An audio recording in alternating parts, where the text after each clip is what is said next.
There's a lot of badass cars out there, but this is for sure the one that's going to give everything else on the market a run for its money. This is the Ford Mustang Shelby GT350R. I'm Jen Barlow. This is Motor Spins.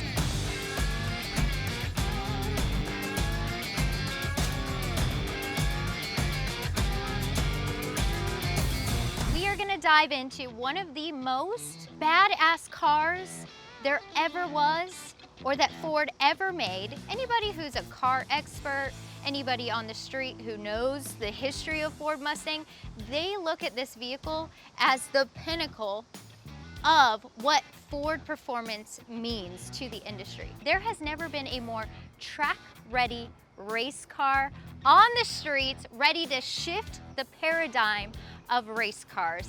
I love this car. You are gonna fall in love with this car. Okay, so I want to introduce you to this behemoth of a beast, but before I do that, I have to bring in my friend Brett. He's an automotive journalist. Introduce yourself and tell me how much you love this car. Well, my name is Brett Turnage, and I'm an automotive journalist. For me, this is one of the most redefining vehicles that came out in the 2015, 2016 area. It's gone now, but it's literally left a mark and really redefined Ford and Ford Mustang, seen as world over as top-notch quality, high performance, and something that everybody wants. It's amazing. And this is generation derived, but it's really so reimagined than the original. I feel like they've done so much to upgrade it, so much to improve it. They've completely redesigned it. So in 2015, Ford had to take the Mustang global. And when you go global, you're dealing with Germans, you're dealing with Beamers, Mercedes. You've got to be able to compete with that. Yeah. And the previous generations of Ford Mustangs couldn't. No. They were solid axled cars. Ford redesigned the vehicle, and unbeknownst to everybody,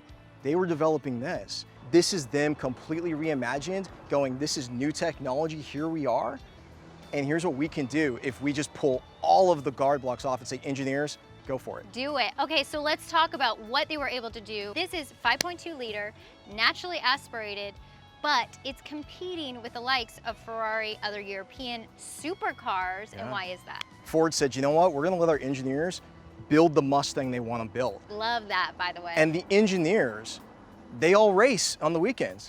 And the way they looked at it said, you know what, I want naturally aspirated, I want it to rev really high, Yep. I want it to be able to stay in those power ranges so I don't have to keep shifting. That's what they dreamed of. Well, the only way they could do that was to say, we've got to build a completely new motor. They completely reboarded it, and then they said, you know what, our target is to make over 500 horsepower, naturally aspirated. And so they said, you know what, the only way we can do that is to not use the original crank that most motors, American motors use, which is the cross crane crank, which looks like this if you were to turn it, look at it diagonally, and use a flat plane, which literally just looks like a flat plane. And so it has this literally exotic sounding motor. It sounds like a Ferrari that's mixed with Detroit. Okay, so let's talk about the race car design for a second. We've talked about the engine.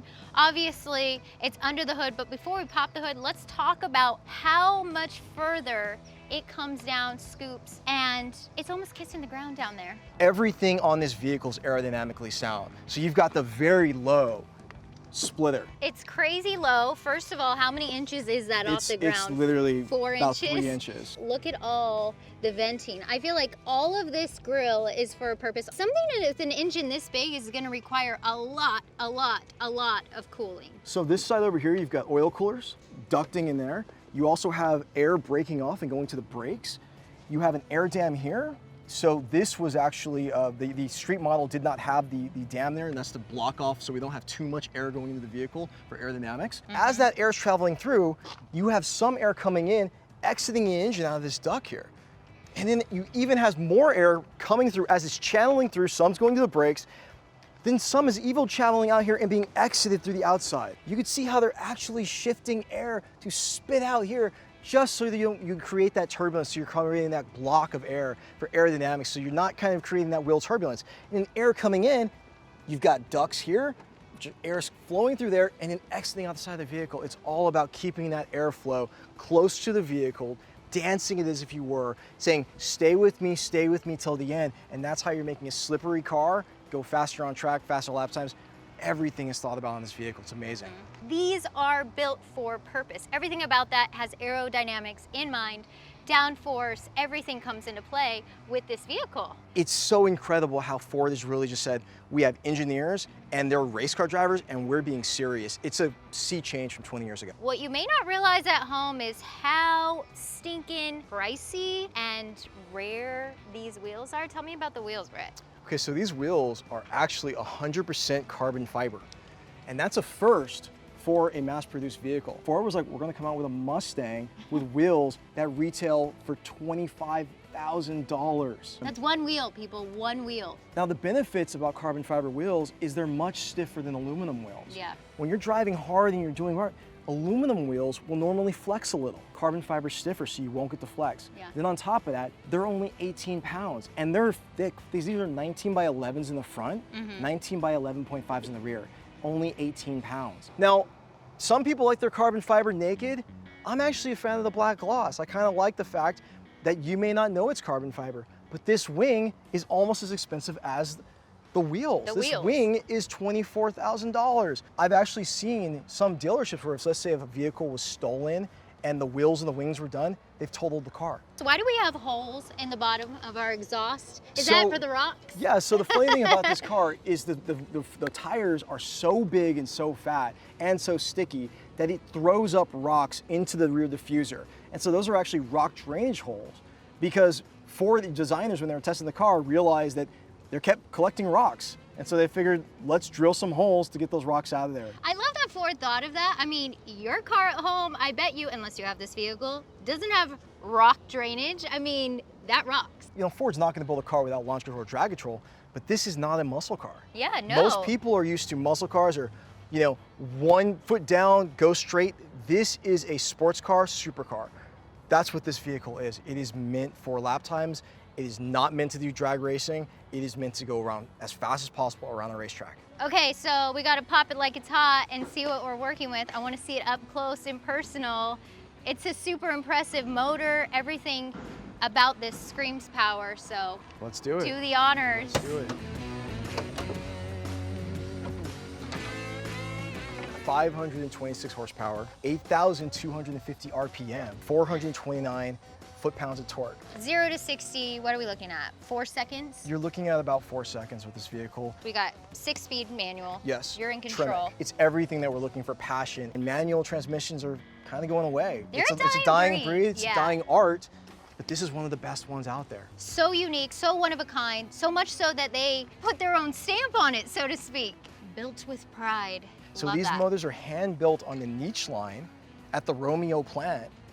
And you have 2 people, and actually in some cases now, just 1 person assembling this motor. And when they're done, they have their signature stamped on the motor. And a lot of the corners, these people are actually celebrities. Like it shows when people show up, it's like, hey, you made my motor, and people are really proud about it. It's a great pride thing that Ford has. And that's not the only signature on this vehicle. There's some other extra special names to speak of on the interior. Should we check out the inside? Yeah, let's look at the inside. Okay, inside, all blacked out, but with a purpose. So when Ford released this car in 2015, they wanted everything to be focused on racing, and for that, no distractions. And sun blasting down something shiny, that's gonna get in your eyes, so they blacked out everything. And the only thing that you'll notice is on the base cars, you'll have stitching, like on our seats here, and on the panels, that will be white.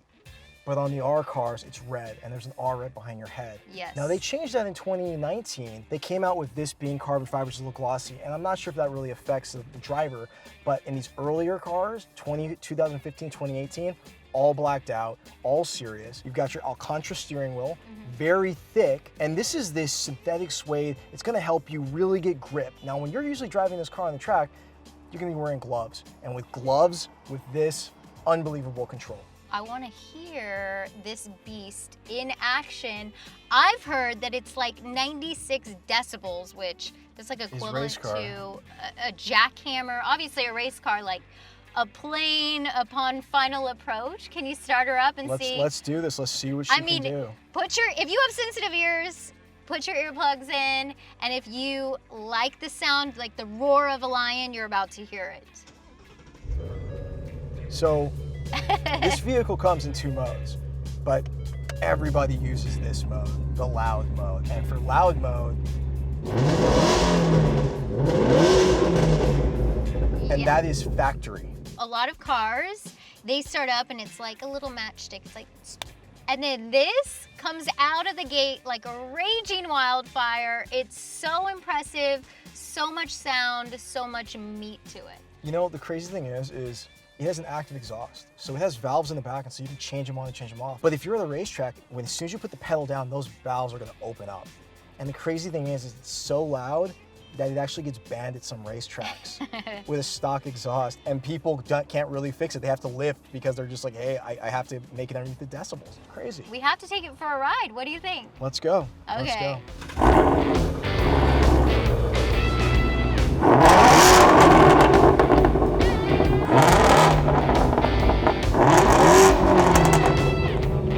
Yes. I mean, it sounds like a thunderstorm coming through Southern California. You're like, should I prepare for rain? Let's actually go really fast. Oh, don't have to tell me twice. Uh-oh.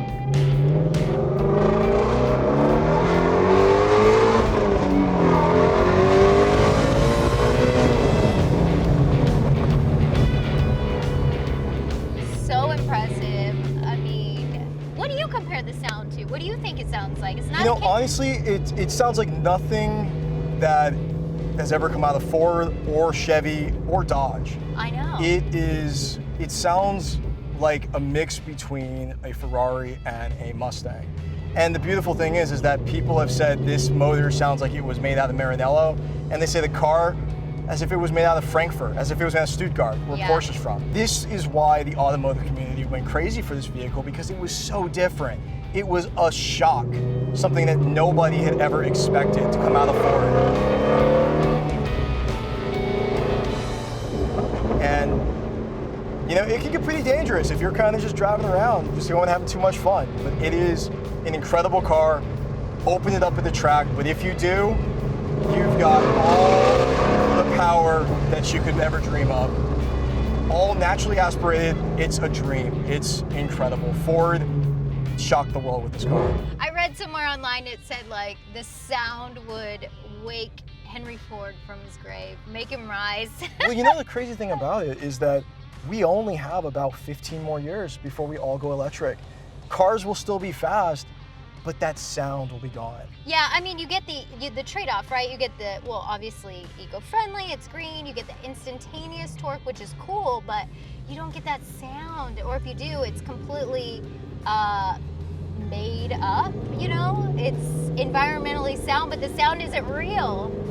We're going to miss it. As Road and Track said when they named it the Car of the Year in 2016, they said when cars are long gone, people will talk of the sound, meaning this car. Yeah. Cars will still be fast with electric, probably faster, but there will be a passion aspect that we will all miss, and vehicles like this will be something people will talk about. Okay, so we went around town. The ride was so, I mean, there's so many things to say about it. You heard, dare I even say, purr of this car? I mean, I'd say the roar. I would say roar. I would say it's like a lion. It's nothing like a house cat. How would you describe the sound of this engine? Let me know in the comments. Also give it a big thumbs up if you are now a converted Ford person, because I don't care if you're a Ford person or not. After seeing this car, it's like you're gonna convert. Everybody loves this vehicle no matter what. Go to a track day. If you see someone who has it, see if they'll let you ride it. Do it. You'll have an experience. All right, thanks so much for watching, you guys. Make sure you subscribe, turn your bell notifications on, and definitely come back soon for more Motor Spins. Bye.